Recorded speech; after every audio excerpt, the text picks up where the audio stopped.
Hello guys, welcome to our channel. आज हम एक नए टॉपिक के साथ मिलेंगे जिसका नाम है objective of financial statement. Last video में मैंने आपको फाइनेंशियल स्टेटमेंट के बारे में बताया था कि फाइनेंशियल स्टेटमेंट क्या होता है। अगर आपने वो वीडियो नहीं देखी हो तो आप पहले उस वीडियो को जाकर के देखें। ठीक है, तो अब हम स्टार्ट करते हैं कि ऑब्जेक्टिव ऑफ फाइनेंशियल स्टेटमेंट क्या होते हैं। यानी हमने जो स्टेटमेंट बनाया था, जो एक मैनेजमेंट बनाता है, उसके एक्चुअल में ऑब्जेक्टिव्स क्या होते हैं। तो उसका सबसे पहला ऑब्जेक्ट है to provide information about the financial performance. ये जो हमारा फाइनेंशियल स्टेटमेंट है, ये क्या करता है, कंपनी की जो भी फाइनेंशियल कंडीशन है, जो भी उसकी इंफॉर्मेशन है फाइनेंस से रिलेटेड, वो सारी की सारी हमें अवेलेबल कराता है। अगर हम फाइनेंशियल स्टेटमेंट को देख लेते हैं तो उसके अकॉर्डिंग हमें ये पता चल जाता है कि कंपनी किस तरह से परफॉर्म कर रही है। ठीक है, उसी के अकॉर्डिंग हम उसका वैल्यूएशन कर सकते हैं एंड ये अनुमान लगा सकते हैं कि इन फ्यूचर उसकी क्या कंडीशन हो सकती है। नेक्स्ट है to know the financial position. देखो, जिस तरह से हमें बैलेंस शीट हर साल एक टाइम ऑफ लिमिट पर बनानी होती है, उसी तरीके से हमें फाइनेंशियल स्टेटमेंट भी बनाना होता है। ठीक है, अब ये जो फाइनेंशियल स्टेटमेंट है, ये क्या करता है, ये एक पर्टिकुलर टाइम में कंपनी की एट प्रेजेंट कंडीशन क्या है, उसकी कितनी लाइबिलिटीज हैं, कितनी असेट्स हैं, ये सारी चीज़ों को बताता है। एट प्रेजेंट कंपनी की पोजीशन क्या है, हम उसमें इन्वेस्ट कर सकते हैं या नहीं कर सकते हैं, वो इन फ्यूचर मार्केट में क्या सर्वाइव कर सकती है, इन सारी चीज़ों का अनुमान हम लगा सकते हैं किससे, फाइनेंशियल स्टेटमेंट से। नेक्स्ट है आपका to evaluate ability and performance of managerial personnel.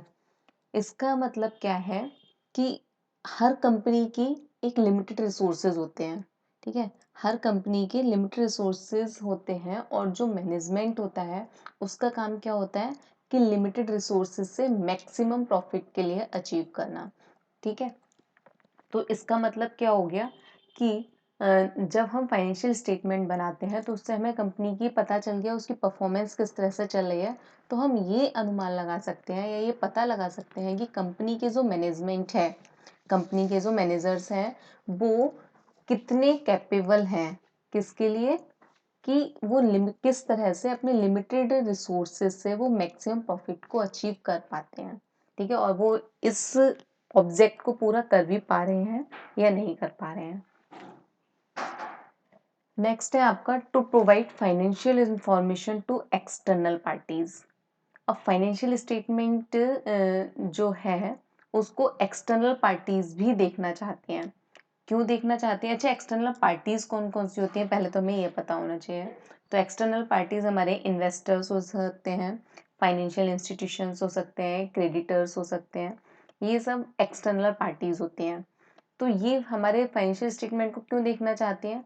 क्योंकि हमारे जो इन्वेस्टर्स हैं, अगर इन्वेस्टर्स को कंपनी की वैल्यू के बारे में, कंपनी की पोजीशन के बारे में नहीं पता होगा तो वो हमारे यहाँ इन्वेस्ट कैसे करेंगे। ठीक है, तो अगर उनको इन्वेस्ट करना है तो उनको कंपनी के बारे में सब कुछ बता के देना पड़ेगा, हमें अपनी पूरी बैलेंस शीट सब कुछ दिखाना पड़ेगा उनके लिए। इसी तरीके से जो क्रेडिटर्स होते हैं, वो क्रेडिटर्स ये जानना चाहते हैं कि भाई कंपनी हमारा पैसा दे पाएगी या नहीं दे पाएगी, उनको इन फ्यूचर उनके साथ रिलेशंस बना के रखने चाहिए या नहीं रखने चाहिए। इन सारी चीज़ों को ध्यान में रखते हुए एक फाइनेंशियल स्टेटमेंट बनाए जाते हैं और ये एक्सटर्नल पार्टीज के लिए प्रॉफिटेबल होते हैं। नेक्स्ट है to provide information about changes in net resources of concern. अच्छा, नेट रिसोर्सेज क्या होते हैं? नेट रिसोर्सेज होते हैं हमारे जो एक्चुअल में रिसोर्सेज हैं, उसमें से जब हम लाइबिलिटीज को लेस कर देते हैं तो हमारी बनती है नेट रिसोर्सेज।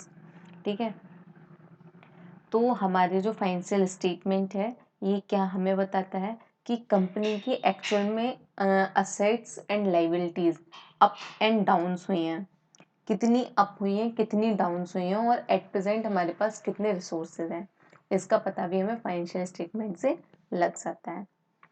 नेक्स्ट हम देखते हैं क्या है।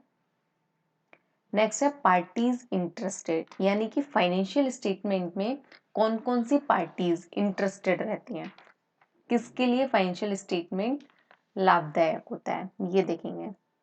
तो पहला है आपका मैनेजमेंट। मैनेजमेंट मैनेजमेंट के लिए फाइनेंशियल स्टेटमेंट बहुत ही ज़रूरी होता है।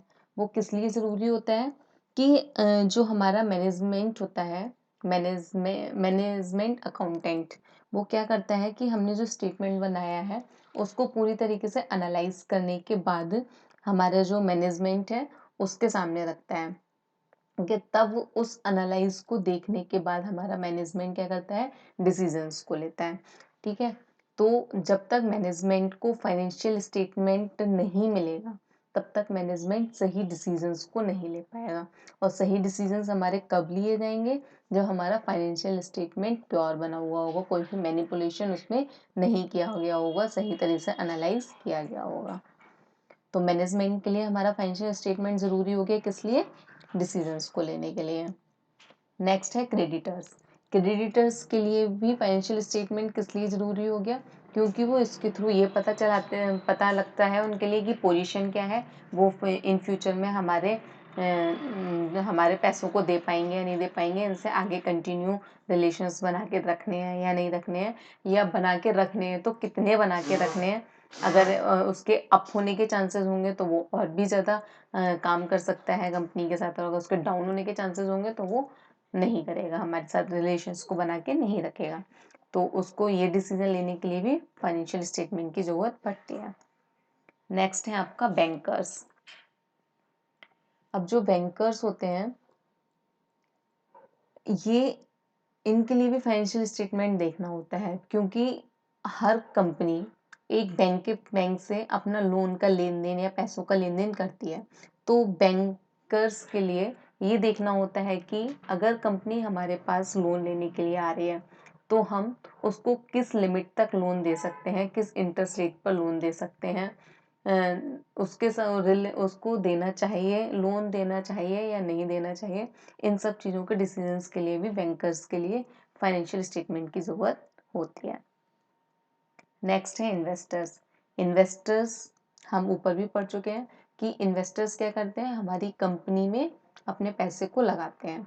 अब कोई भी अपने पैसा कब लगाएगा, जब उसके लिए उस कंपनी के फ्यूचर के बारे में पता होगा कि वहाँ से उसका रिटर्न मिल सकता है या नहीं मिल सकता है, उसकी कंडीशन क्या है, इन फ्यूचर उसकी क्या कंडीशन होगी, वो हमारा पैसा रिटर्न कर पाएगा। चलो इंटरेस्ट तो वो हर साल देता रहेगा, लेकिन एक टाइम ऑफ लिमिट के बाद हमें उसका पैसा भी रिटर्न करना होता है, तो वो हमारा पैसा रिटर्न कर पाएगा या नहीं।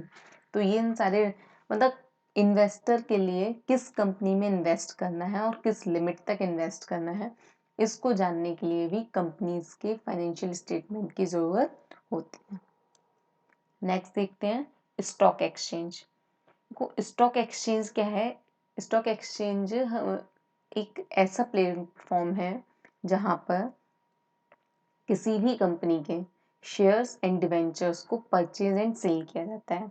ठीक है, और ये दो तरीके से हो सकता है, हमारी अर्निंग पर शेयर भी हो सकता है, नेट असेट पर शेयर भी हो सकता है। ठीक है, तो कंपनी अधिनियम 1956 के अंतर्गत प्रत्येक कंपनी के लिए अपना फाइनेंशियल स्टेटमेंट स्टॉक एक्सचेंज के पास भेजना होता है। और क्योंकि हमारी जब वहाँ पे शेयर्स लिस्टेड होते हैं तो हमको ये भेजना पड़ता है, और फिर वहाँ से हमें ये डिसाइड होता है कि हमारा शेयर कितने रुपए का है। ठीक है, अगर स्टॉक एक्सचेंज के पास हमारा फाइनेंशियल स्टेटमेंट नहीं पहुंचेगा तो वो हमारे शेयर्स को डिसाइड नहीं कर पाएगा कि इनका कितने रुपए तक शेयर को दिया जा सकता है। तो इसलिए भी स्टॉक एक्सचेंज के लिए फाइनेंशियल स्टेटमेंट की जरूरत होती है। नेक्स्ट देखते हैं गवर्नमेंट। गवर्नमेंट का काम क्या होता है, गवर्नमेंट का काम होता है टैक्स लेना। ठीक है, तो फाइनेंशियल स्टेटमेंट की जरूरत गवर्नमेंट को क्यों पड़ जाती है, क्योंकि उससे हमारी कंपनी की पोजीशन पता चल रही है, और जो कंपनी की पोजीशन के अकॉर्डिंग गवर्नमेंट क्या करती है, कंपनी से टैक्स लेती है।